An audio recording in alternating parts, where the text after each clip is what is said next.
Good afternoon, folks. Thank you for your patience. I'd like to begin by thanking Mr. President. Thank you for offering the venue here at GW. You're always generous, and we appreciate it a great deal. And it's terrible being dated. I did speak the first year that the Center for American Progress was inaugurated. And here I'm speaking the 10th anniversary, and the amazing thing is they're still going. That's having me speak there first. But Neera, thank you. We miss you. And Rich, thank you as well. And to the ambassadors who are here, thank you very much. I'm honored that you take the time. Today, I want to talk to you about why and how we are pursuing our announced policy of elevated engagement in the Asian Pacific, and where we believe that policy is headed. When President Obama and I came to office, to state the obvious, we inherited two wars, and it was costing us in blood and treasure and time. And we knew we had to end both those wars responsibly. We've done that in Iraq, and we're doing that as I speak in Afghanistan.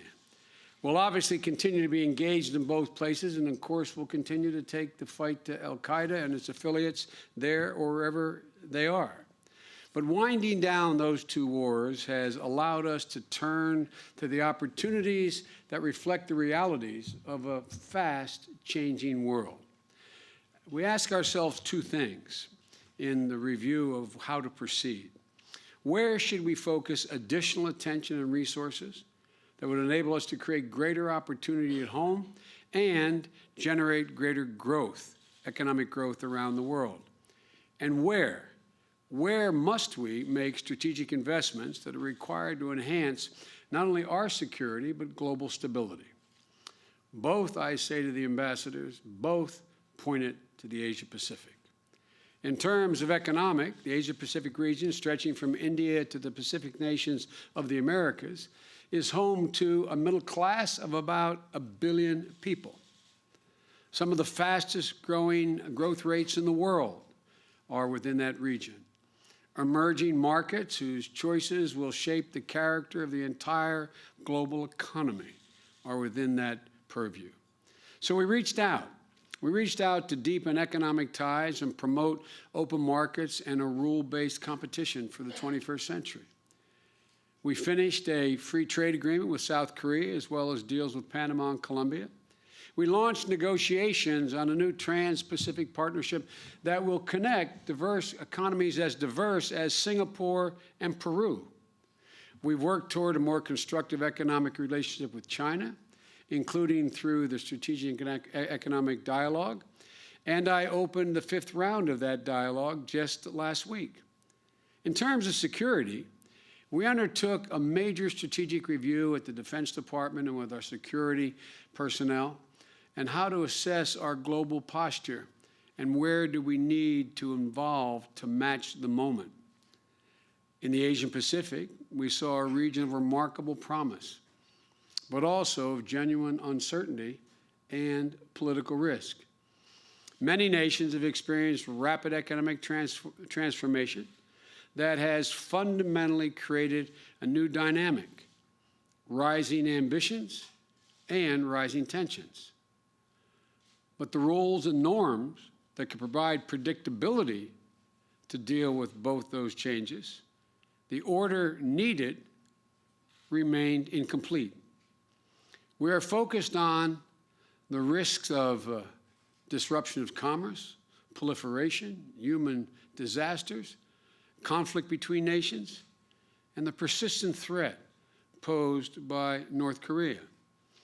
So we set about doing several things. First of all, strengthening our alliances, deepening security partnerships, and investing like never before in regional institutions to help manage disputes peacefully. President Obama adopted a new defense strategic guidance endorsed by the Joint Chiefs of Staff after months of study that elevates our focus in the Asia-Pacific area. And economically and strategically, it's clear why the United States had to rebalance, to direct more resources and attention toward the Asia-Pacific region. Because imagine what could happen if growing Asia-Pacific middle classes help lift the global economy even more than they already are. If nations reject the temptations of zero-sum thinking and rise peacefully together. If progress toward greater rights and freedoms proves that no country has to make a choice between democracy and development, which is a false choice. Let me put it slightly differently. Just imagine what will happen if those things don't come to pass. We'll all be in a world of trouble. So we're all in, this administration, absolutely committed to this rebalance. The President is absolutely committed, and so am I, and so is our entire national security and economic teams. And you don't need to look any further than my own recent engagement to understand the breadth and scope of the rebalance. I'm traveling to India next week. 20, even 10 years ago, some might have suggested that India be left out of discussions about the Asia-Pacific. One of the reasons why President Obama called our relations with India, quote, a defining partnership of the century ahead, is that India is increasingly looking east as a force for security and growth in Southeast Asia and beyond. To us, that's welcome news. We encourage it. We welcome India's engagement in the region, and we welcome its efforts to develop new trade and transportation links by land and by sea in the area. I'll also visit Singapore, a country of 5 million people that has become the 17th largest economy in the world, a partner in the TTP, and an important player in Southeast Asia and beyond. The reasons President Obama has put particular focus on Southeast Asia. ASEAN now represents $2 trillion economy of 600 million people. There's more American investment in Southeast Asia than in China. Southeast Asian nations like Singapore and Indonesia have become important partners in everything from counterproliferation to counterpiracy. That's why I'm going to Singapore. And of course, at the core of our strategy in the region are our alliances: Japan, South Korea, Australia, the Philippines, Thailand. Across the board in these alliances, we're at a high water mark in terms of cooperation between our leaders, both military and political, and the support of our people. Closer to home, our intensified engagement within the Western Hemisphere is also part, not just parallel to, our overall rebalancing policy. You see that very concretely in the Trans-Pacific Partnership, which includes 5 countries in the Western Hemisphere. You can also see it in the initiatives within the hemisphere, like the Alliance for the Pacific, a group of free market-oriented countries that are integrating their economies and looking west for trade and investment. As I said in a speech not long ago, for the first time, at least the first time I can remember, I believe the first time in history, it's possible, it's not Pollyannish, to envision an America, an Americas, that is middle class, secure, and democratic, from northern Canada to the tip of Chile, and everything in between. There's much work to be done, but that is within reach. That kind of America is connected economically, strategically, and through common values, can make a great contribution to a more prosperous and secure Pacific. That's one of the reasons why President Obama recently visited Mexico and Costa Rica. That's why I was recently in Colombia, Thailand, and Brazil in May, and returned to the region this fall. So what does all this add up to? Our goal is to help tie Asian-Pacific nations together, from India to the Americas, through strong alliances, institutions, and partnerships. For the past 60 years, the security we provided has enabled the region's people to turn their talents and hard work into an economic miracle. And now, we want to hasten the emergence of an Asian-Pacific order that delivers security and prosperity for all the nations involved. In short, we want to help lead in creating the 21st century rules of the road that will benefit not only the United States and the region, but the world as a whole. The lifeblood of the region, to state the obvious, is economic development. But growth has slowed in India, China, and many places in Asia. And each country faces distinct and different challenges. But from our perspective, the way forward is fairly clear. To spark new growth, there has to be fewer barriers at and behind our borders, protections for intellectual property to reward innovation, new commitments to make sure everyone plays by the same rules, because that's what attracts investment and jobs, as well as greater economic integration. That's what we're pursuing right now today in Malaysia, as our team negotiates the Trans-Pacific Partnership with countries as diverse as Vietnam, Chile, New Zealand, Mexico, very soon Japan, and at which point the group will account for 40% of the world's GDP. The TPP has potential to set new standards for collective commitments to fair competition on state-owned enterprises, fair competition on investments, labor, the environment, open markets for automobiles and other industries. And we firmly believe this will create a strong incentive for other nations to raise their standards as well, so that they can join. We've already had discussions with some of those very nations, both in the Americas as well as in the Pacific. But not only is this ambitious, this TPP effort of ours, we believe it is doable. And we're working hard to get this done this year. At the same time, we're reaching out to emerging economies in Southeast Asia, partnering with lower Mekong countries to improve food security, connectivity, water, and health, encouraging responsible investments and reforms in Burma. And last fall, the President launched a new initiative for enhanced economic engagement with the ASEAN. We are addressing the challenges in our economic relationships with China as well. They are not at all inconsistent. We do not view our relationship and future relations with China in terms of conflict or the talk of inevitable conflict. We view it in terms of a healthy mix of competition and cooperation, a competition that we welcome. It's stamped into our DNA. We like to compete. Competition is good for both of us, as long as the game is fair. And it's clear that the Chinese understand that to reverse their declining growth, there are internal reforms they need to make, not reforms we're suggesting they have to make. They've made their own judgment. Judgments, if they follow through on, will not only help China, in our view, but help the region and the world. They've concluded China needs to shift to a more consumer-driven economy. They've concluded they have to create a market-based, well-regulated financial system. And they've concluded they need to liberalize their exchange rates. It will be difficult. It's difficult internally for them to do that. But I'm convinced they believe, and we clearly do, that it's necessary. And we're engaging directly with India as it makes some fundamental choices the ambassador could speak to more directly than I could about its own economic future. In the last 13 years, we've increased fivefold our bilateral trade, reaching nearly $100 billion. But if you look at it from a distance, an uninformed person looked at it from a distance, there's no reason that if our countries make the right choices, trade cannot grow fivefold or more. Just this week, India announced that it will relax caps on foreign direct investment in certain sectors.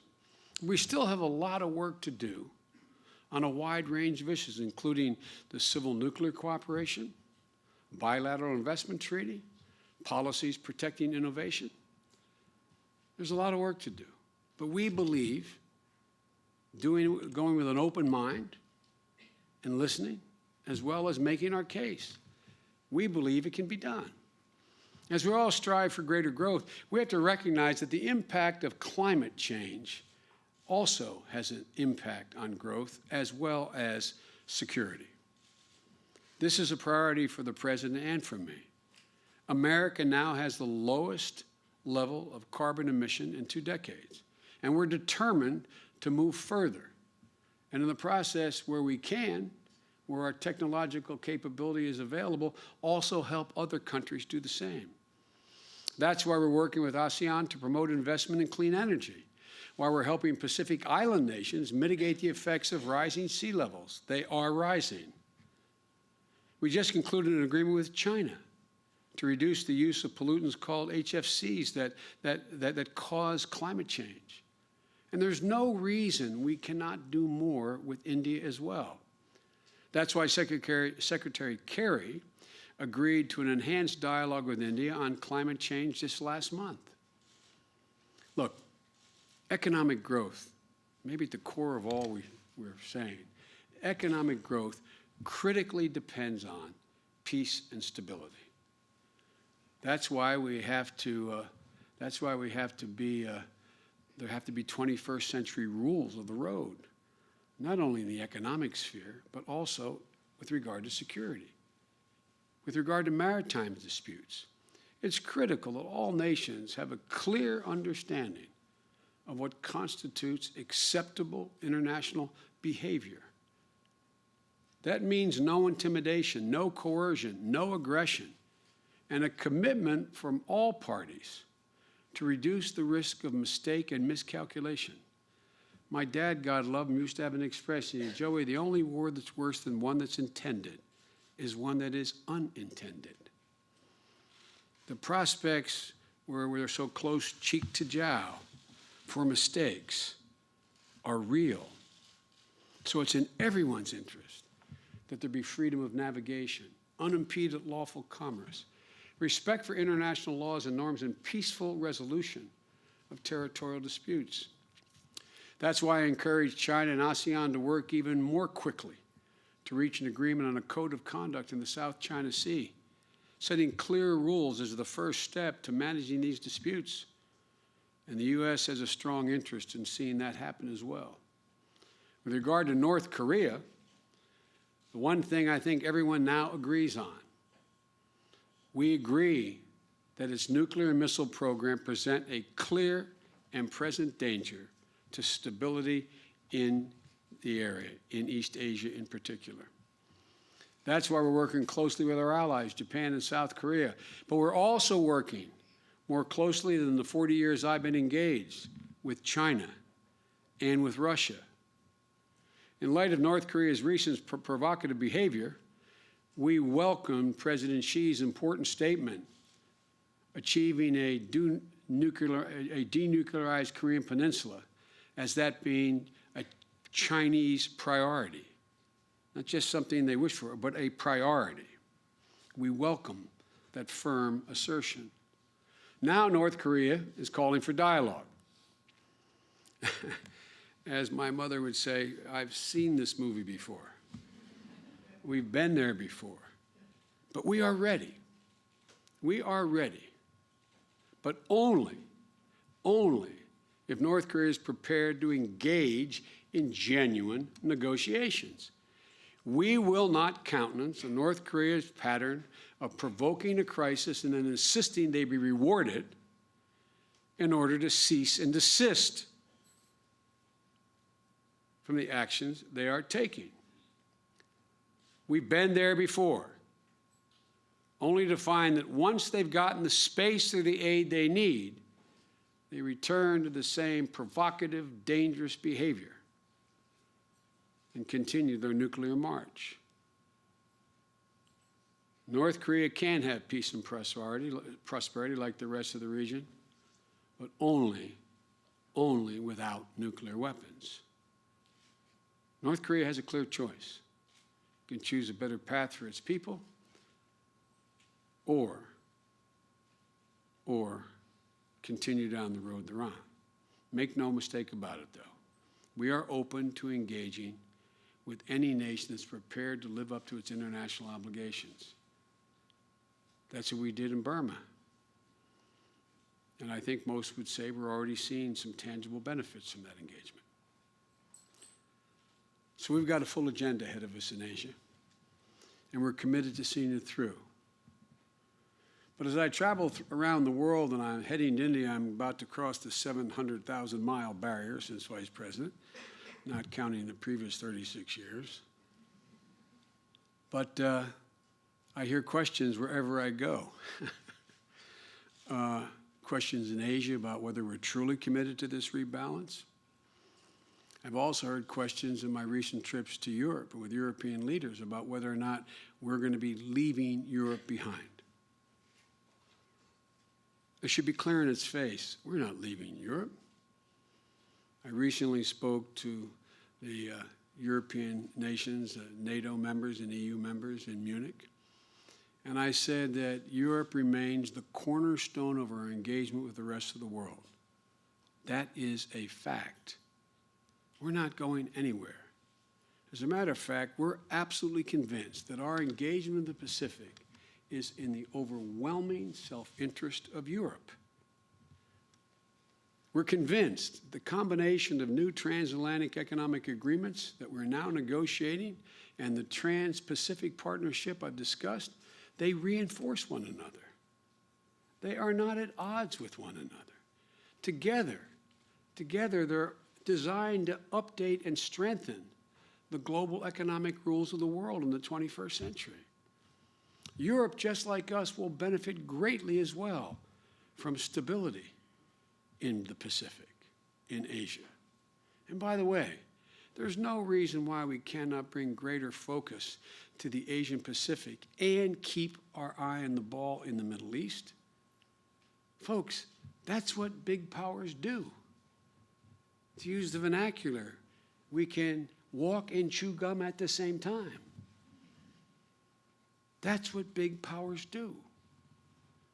And there is no evidence that we are taking our eye off the ball as we should in the Middle East, leaving Europe, or not intending on following through on our rebalance in the Asia-Pacific area. Folks, we're better positioned than any time before to be able to do it all. I know you will think it sounds like a campaign assertion I've been making for years, but America is back. When I was last in China, as I pointed out, Chinese leadership, it's never, never, never been a good bet to bet against America. The resiliency of the American people and the nature of our system. America's back. To paraphrase Mark Twain, the reports of our demise were very premature. Our businesses have created 7.2 million jobs since we've taken office. We've gone from losing more than 400,000 jobs a month over 12 months in 2009 to creating over 200,000 jobs per month thus far this year. Manufacturing is back. The biggest increase in manufacturing in nearly 20 years. And an awful lot of high-tech companies are looking to come home. There's a reason for it.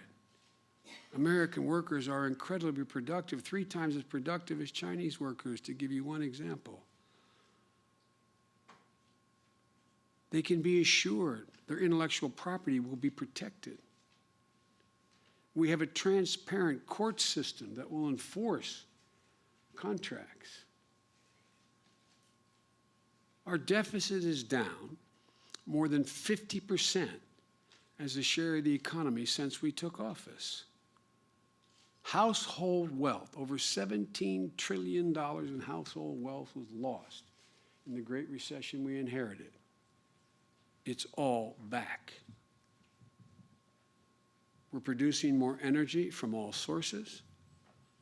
We now have over 100 years' supply of natural gas that would enable us to meet every single need we have in America, energy need for the next 100 years. We're the largest natural gas producer in the world. Another reason why companies are coming back. The cost is 1/3 to 1/5 what it is around the world. And we are prepared.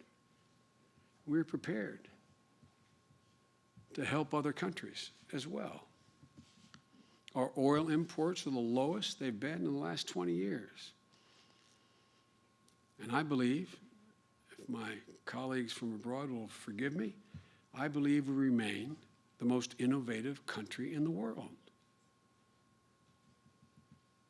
But I also think, folks, that the rest of the world understands why this is happening. It's not just the good fortune of having shale gas or having two oceans, etc. I think it's because of the enduring strength of our people and of our system. For all our difficulty in education for our children, they're still taught to challenge orthodoxy. No one in America is diminished or punished for challenging orthodoxy. It's the only way there can be a breakthrough, is to challenge orthodoxy. Where competition is fair, where people have a right to express their views, practice their religion, and decide their future. These are universal values. They're not unique to Americans. I believe there is no Asian exception to the universal desire for freedom.